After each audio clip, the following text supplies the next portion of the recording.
Good morning, welcome to Morning Outlook. This is Kim speaking on Friday the 17th of May. So, looking at Eurodollar first, and it decided to have a little rollover. Now, is this going to roll over back to those lows? We'll see. At the moment, I don't think it's going to be an immediate move because you can see this little green blob coming here. It's running up towards its daily pivot. It may just stick within range and run back towards the monthly pivot. I wouldn't be totally shocked by the way that this price action's happened of late, but would obviously like to keep it technically sweet, and that would be just a lower high coming in, which would be, as I say, back towards the pivot. This 4 hourly really sums up the mess that it sort of got itself into at the moment, and it doesn't look pretty. It's selling off yesterday afternoon, selling off further than I thought it would go in the end.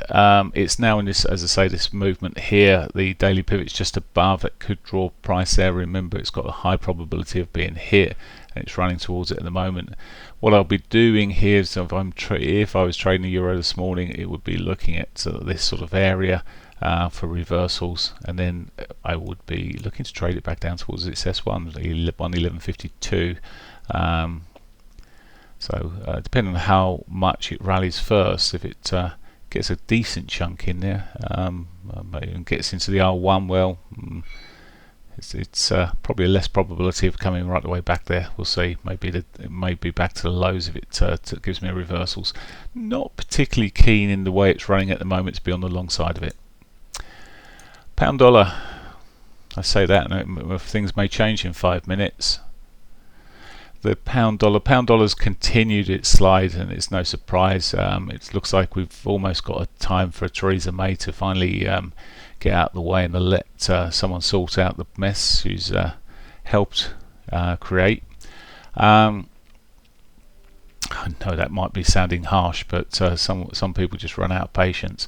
Anyway, we've had quite a lot of down days here, and well, could have yet another one. It's really difficult because yesterday I was looking at this thinking I'll try and get into a short on the pound. I quite like the pound, and it didn't really do much in the way of giving us any retracements. The best part of it probably was the move up until I was doing the recording, and then it just sort of got consolidated and chunked around for a little bit and fell off the cliff a bit more again. Where to today? Well, we've missed the daily pivot 1, 2, 3 days on a row here. It's pretty unlikely to have a fourth day, but who knows? The way things are running on this at the moment, it could miss out again, but we'll see. There's a bit of divergence around the lows here. It's divergence, but the price is running sideways from it as opposed to having a more immediate reaction. So I'm a bit wary of it. I don't think I'd be trying to trade it back for that daily pivot, but I would be interested in your retracements back to the 34 or 50. Again, looking at the short side, a nice sharp move back to the 34 or 50 would be quite sweet. But I think I'm hoping there more than anything else. But we'll see. Maybe not be traded today. Dollar yen. Well, dollar yen, we saw it giving up some mileage yesterday. It seemed all honey and roses, and it got just short of its weekly pivot there, but we've seen the comments coming through from China through the Asian session here, and it's probably frightened the markets a little bit again here. As I said, we would should push up out of that wedge that we were seeing yesterday quite strongly. Well, we did, or I said push up, push down. I was actually bearish on it from it. It's a bearish signal, normally a wedge in a downward price action, but it decided to push to the upside. Hasn't, well, I don't know. It's normally you're looking for the depth of the wedge, and it hasn't actually fulfilled that depth. But it looks to me like it's just playing with those technical traders there. It's not quite done that. If it went into the weekly pivot, maybe it could have been argued it worked off its range, but for now, well, who knows? It's not necessarily all over yet. It's just retesting the top end of the channel, that trend line there. Maybe it's going to push back up, but the news that came out through the Asian session may see the yen gaining more strength. We'll see. Just looking at this time frame, the hourly time frame, temptation is always to put a line on here just to see where we are, and well, maybe it's being held on this trend for now.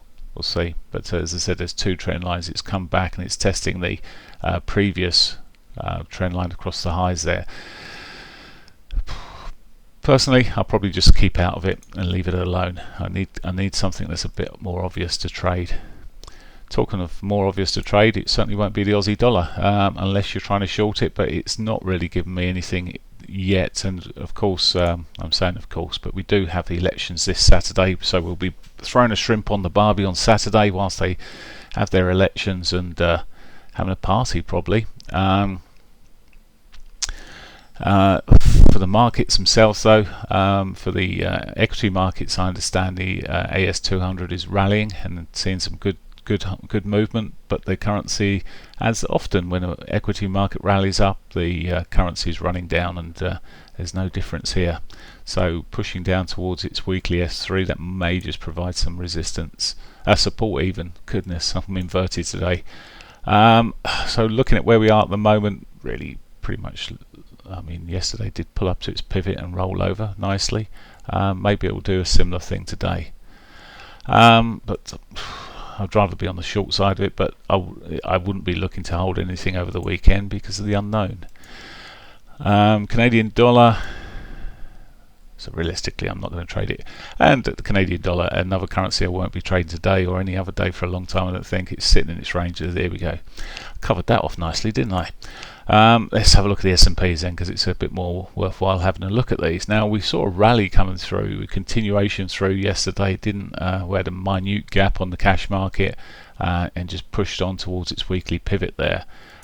Is this news from China or is it gonna see us roll over a little bit more, or is Trump gonna trump and give us a bit of better news? We'll see. But for now, well, bull flag rather in there, but it's put a lower high in within that flag, and to me it looks like it could tipple over.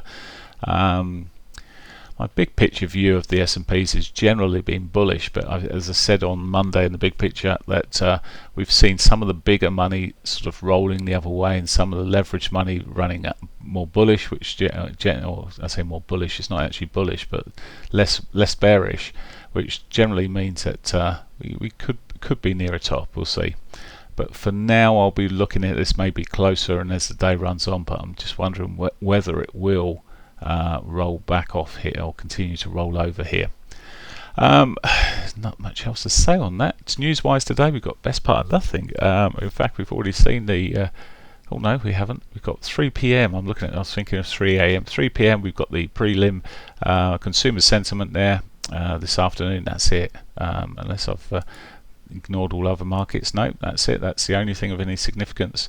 And then we've got FOMC member Clarida speaking at 6:40, which will be well off and resting by then. Have a great day. Bye for now.